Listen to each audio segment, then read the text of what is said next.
Hello and welcome to LFC Focus. It is pre-match build-up showtime as Liverpool approach a game that I think represents a pretty pivotal crossroads in what has been quite a bizarre season so far. It's been clear from the very off that it was going to be a season like no other, and Liverpool were going to have to treat it as a season like no other, and that's proved the case time and time again as we now find ourselves coming into this match off the back of an absolutely appalling run both of results and of performances. Even the one positive result against Aston Villa was marred by the fact that we made incredibly hard work of a game that should have really looked like a training exercise, if we're being honest. And we're now in a position where I'm not going to say Sunday's game could make or break our season. I think that's stretching it a little bit too far. But of course, with our role in the Premier League title race hanging by the thread and there never being any guarantees of how far you can go in the European Cup, because that can all come down to, individual circumstances in knockout matches and of course the draw that you get as the rounds go on. Liverpool now in a position where the FA Cup might actually represent our best chance of silverware in this campaign. And listen, it's not ideal. You'd rather we won the Premier League or the European Cup, at least one of those, every single year to really create the kind of dynasty that we know we are capable of under Jurgen Klopp, even with what's happened so far in this campaign. But the fact of the matter is, the really good teams, the teams that create dynasties and are remembered for decades to come, are the teams that just win something every single year. And even when things aren't going their way, when circumstances go against them, they still manage to come away with at least one shiny thing at the end of the season. I'm sure there were plenty of times under Alex Ferguson where Man United struggled, where it wasn't coming together, they were in transition, or they had a big injury, or like with Rio Ferdinand or Eric Cantona, long bans to key players and stuff like that. But generally, they would have still come out at the end of the campaign with something to show for it. Even Man City last season had a pretty torrid time of it, got binned out the European Cup by Lyon, smoked by us in the Premier League. They were put completely out of sight in that competition, but they still came away with a League Cup, and that's what really good sides do. And I think Liverpool have now got to look at the FA Cup and think, well, listen, if we can't lift the Premier League trophy and it is just a matter of holding on to a top four spot, and like I said, there's no guarantees in the European Cup whatsoever, we still want to be a team that win things. We don't want to get out of that habit. We've had too long, we've had this habit of bottling finals, bottling big moments on the biggest stages. We don't want to regress back into that. We want to maintain that habit that the team is now developing of being serial winners, and the FA Cup does give us a pretty good chance to do that. And also, of course, it is Manchester United away. I didn't really feel the need to mention that at the top of the video. It's Sunday at 5 o'clock live on BBC One if you're watching from within the UK. And with it being a cup game, with it being behind closed doors, the fact as well that it can't end in a draw, someone's got to emerge a winner. I think it gives us a pretty good chance to break what is quickly becoming a bit of a hoodoo at Old Trafford. In the past, if Liverpool didn't win at Old Trafford for 5 years or something like that, you could put it down to the fact that Man U were a really good footballing side. But now we've come up against some pretty naff Man U teams under Ole Gunnar Solskjaer, under Mourinho at times as well, and under Louis van Gaal, they were pretty tepid. But it's not since the dark days for them of David Moyes that we have managed to come away from their stadium with a win. And I think there is definitely a mental block with the players now. We've seen brilliant Liverpool sides go there. Last season, we were conquering all before us. We'd just come off the back of winning the European Cup, but suddenly, it's like Space Jam. It's like the players have had their ability sucked out of them as soon as they step out in front of that Old Trafford crowd. And without the crowd there, it hopefully takes a little bit of the pressure off. And like I said, it can't end in a draw this time. It will go to extra time if it's level on 90. If it's a level after 2 hours, it goes to penalties. There will be a winner on the day. So we can't draw either, which is a bonus because we've drawn plenty of games at Old Trafford over the last years, and that's tended to be, I think, the modus operandi for Manchester United at least, is to approach these games acknowledging that Liverpool are probably the better side on paper and playing for a draw, playing to nullify the opposition, and then listen, if you can get a goal on the break and smash and grab it, then absolutely fine. But they will generally take a level scoreline in these circumstances, and I think going into this game they'll probably look at it and think, listen, if we can get to penalties, obviously no one wants extra time, but they'll be looking at that as an opportunity to get through. by playing their usual game, because it has been pretty effective against us in the past. So team news going into the game, there wasn't too much. Jurgen Klopp didn't mention any in his press conference today, which is understandable because the last pre-match press conference he did was 48 hours ago. So it's unsurprising that there haven't really been too many developments since then. It'll be interesting to see what Liverpool do with Jordan Henderson. Obviously, he was left out as a precaution for the game against Burnley. I think, to be honest, we probably play it a little bit safe with this one. The last thing we want is for Jordan Henderson to sustain a long-term injury, although one of the criticisms that was levelled at the Liverpool team from journalists that were in the ground on Thursday night was that it was very, very quiet on the pitch without people like Henderson or James Milner or Van Dijk. Those are the top three players in Liverpool's captaincy hierarchy. The fourth player, Gini Van Wijnaldum, I'm aware that he is like a dressing room leader, that he apparently does a lot of talking before games and during that halftime break and stuff like to get the team going. But on the pitch, he doesn't seem to be a vocal organiser in the same way that Henderson, Milner and Van Dijk are.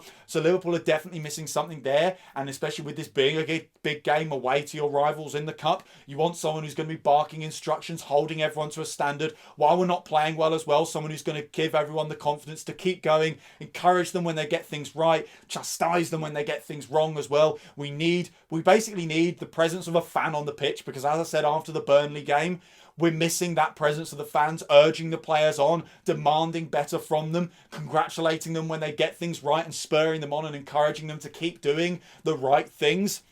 And without the fans there, you need someone on the pitch who's going to fill that role. I get the feeling, when you watch the game without the crowd noise, Jordan Henderson is definitely offering that in a way that Gini Van Wijnaldum, as good a leader as he is, as much as he sets a good example to the rest of the squad, I don't think he really has that kind of thing in his repertoire. So we need someone like Jordan Henderson on the pitch, but like I said, with plenty of games coming up, I think it's unlikely Liverpool risk him for the 90 minutes. I think he's probably involved because we haven't heard anything otherwise, but obviously it'll come down to late tests and stuff like that, and I think maybe he's reduced to a substitute appearance or something like that. I also think we probably don't risk Joel Matip, of course, having just returned from injury. He makes the grade for the game against Burnley, but I think like I said, with the amount of games we've got coming up over the next few weeks, and they're big games as well. Spurs away in midweek, we can't forget about that after this game, and then Manchester City at home in I think a couple weeks time now. So we want Joel Matip available for those games. So I think in the meantime we're going to have to give him a rest this weekend. One bonus we do have is that Kostas Tsimikas is back and available. A player that I thought was going to play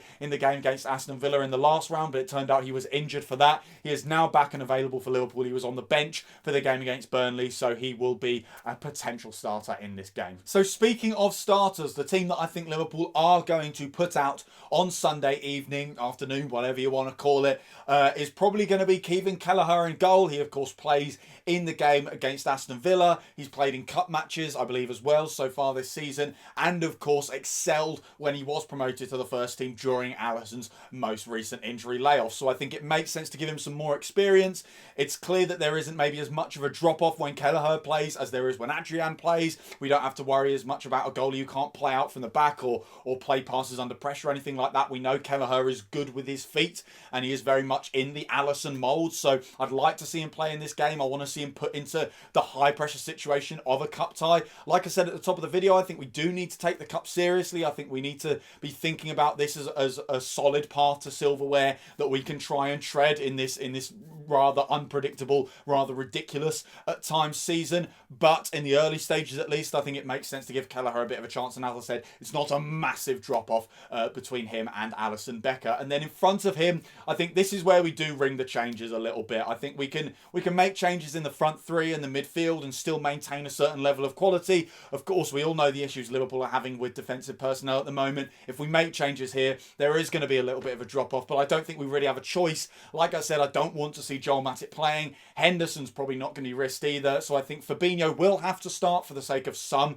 experience in the back line, but alongside him, I think we go with Rhys Williams. I think it's basically a toss-up between him and Nat Phillips. You can also make the case for Nat Phillips partnering Rhys Williams and giving both of them a little bit of experience and seeing how they fare as a partnership between the two of them. Maybe, Nat Phillips's shortcomings are compensated by the presence of Rhys Williams and vice versa.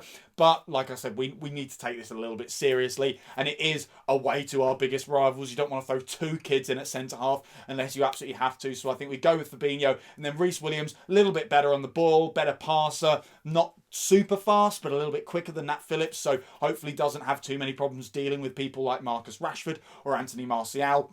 So I think he partners Fabinho. And then either side of them, I think this is where we do ring the changes again. I'd like to see Kostas Tsimikas. We've barely seen him so far this season. And Andrew Robertson, as much as he does look like he can just go forever, he didn't look at his best against Burnley, and before that against Man United last weekend as well. There was something missing there. He looked like he was second-guessing himself. I think he needs a little bit of a rest, so I think Tsimikas will come in. And then on the other side as well, I think Trent, for the love of God, whether you think it's for form reasons or for fitness reasons, he's got to come out the side at some point, and I think this is the game to do it. And then Nico Williams gets a little bit of experience at right back. And then in front of them, I think in the midfield, you see changes again. Thiago probably stays because he hasn't maybe had as many games. Well, he hasn't had as many games in his legs as some of the other Liverpool players because of his injury layoff. And if anything, giving him a game here might actually benefit him, get some more mileage in his legs, bring him up to speed. I'm slightly hesitant because of the fact that, against Man U last weekend and against Burnley on Thursday night as well, he was on the receiving end of some pretty crunching challenges. I think a lot of opposition players feel like they need to fly in on him because he's new to the league and they've got to kind of put their mark on him and do that whole welcome to the Premier League nonsense and everything like that. But also because he's absolutely fantastic. You don't want him doing anything on the ball, so it almost makes sense occasionally to just hack him down.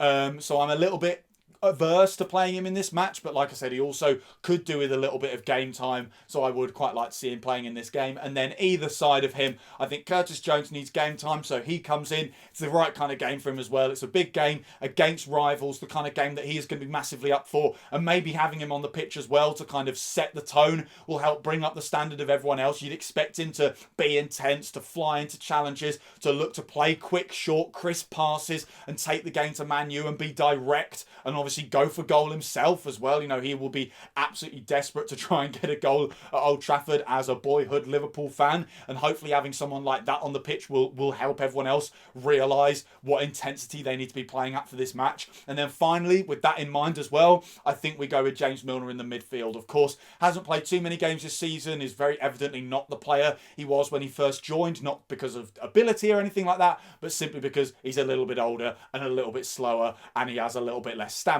But at the end of the day, he is still a great leader. He's very vocal on the pitch as well, and he will hold the players to a standard that they simply weren't being held to against Burnley. And I think in the probable absence of Jordan Henderson, it makes a lot of sense to start James Milner and give him the armband for this game. And then in the front three, with Salah and Firmino having been rested from the start against Burnley, I would fully expect them to start in this match. Basically also because they need form. I don't think we want to be going into that game against Spurs with Salah, Mane and Firmino all having not scored in 5 games or something ridiculous. Like I said, you can debate the significance of anyone getting a goal in that game against Aston Villa in the last round, but the fact of the matter is, in the big games when it matters, they have come up short.